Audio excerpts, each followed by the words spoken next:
जन्म कुंडली में चंद्रमा का बहुत ही महत्वपूर्ण स्थान है, क्योंकि चंद्रमा मानसिक सुख शांति के कारक हैं, मन के कारक हैं, माता के कारक हैं। हम जीवन में सभी सुखों का अनुभव अपने मन से करते हैं।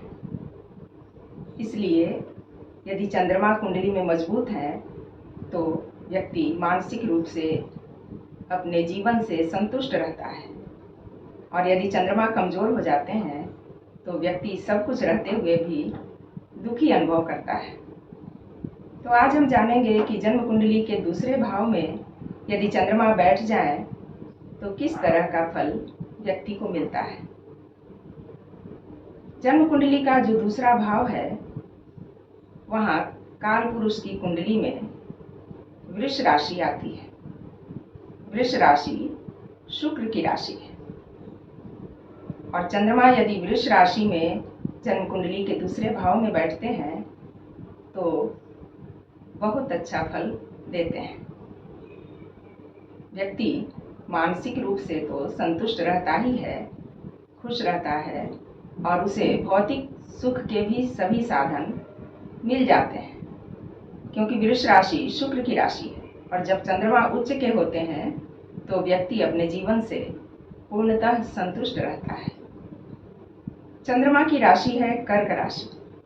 यदि चंद्रमा स्वराशि के भी होते हैं जन्म कुंडली के दूसरे भाव में तो भी व्यक्ति सुखी होता है, परिवार से उसके संबंध अच्छे होते हैं।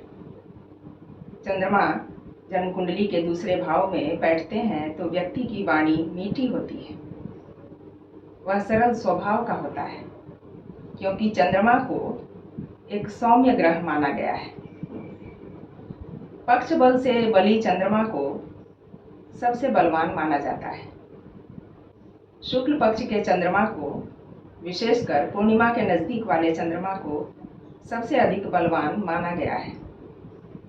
शुक्ल पक्ष के चंद्रमा क्रमशः बढ़ते हैं और कृष्ण पक्ष के चंद्रमा घटते हैं, घटती हुई स्थिति में होते हैं। इसलिए पक्ष बल से बली चंद्रमा को मजबूत माना गया है। तो चंद्रमा यदि पक्ष बल से बली होकर शुक्ल पक्ष के चंद्रमा होकर वृष राशि में या कर्क राशि में जन्म कुंडली के दूसरे भाव में बैठते हैं तो व्यक्ति के पास सब कुछ होता है। उसे परिवार का सुख मिलता है, उसके पास संचित धन भी होता है, और वह मीठा पसंद करने वाला होता है। वहीं यदि चंद्रमा वृश्चिक राशि में होकर दूसरे भाव में बैठ जाए तो यह जो राशि है वृश्चिक राशि चंद्रमा की नीच राशि है।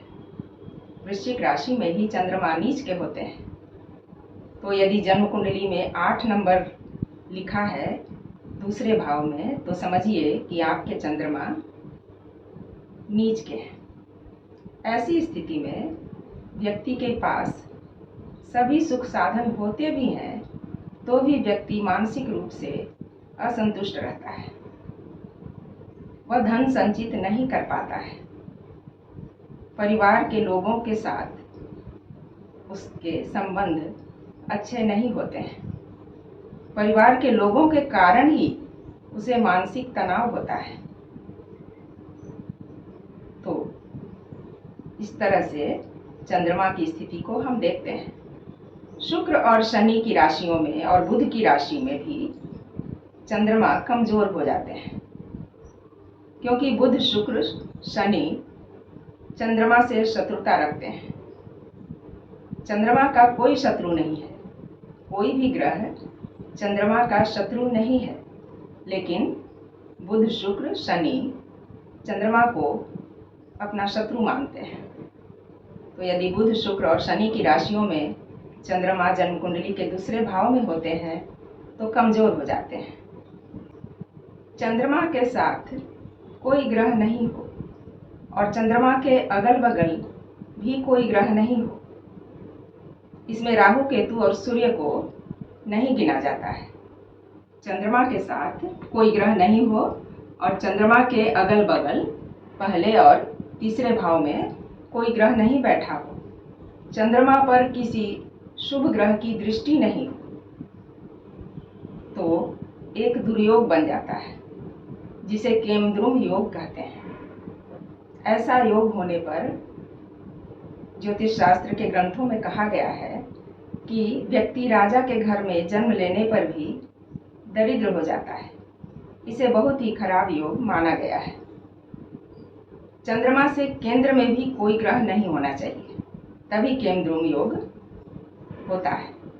जैसे चंद्रमा से केंद्र में का मतलब क्या हुआ कि चंद्रमा के साथ तो कोई ग्रह नहीं बैठा हो, और चंद्रमा से चौथे, सातवें और 10वें भी कोई ग्रह नहीं हो। जैसे चंद्रमा यहाँ बैठे हैं तो यहाँ से चौथे 1 2 3 4 यहाँ भी कोई ग्रह नहीं हो, और 5 6 7 8 9 10 यहाँ भी कोई ग्रह नहीं हो, और चंद्रमा से 7वें भी कोई ग्रह नहीं हो, 7वां यहाँ हुआ तो यहाँ भी कोई ग्रह नहीं हो, और चंद्रमा से चौथे भी कोई ग्रह नहीं हो, और चंद्रमा से 10वें भी कोई ग्रह नहीं हो, तब केमद्रुम योग बन जाता है।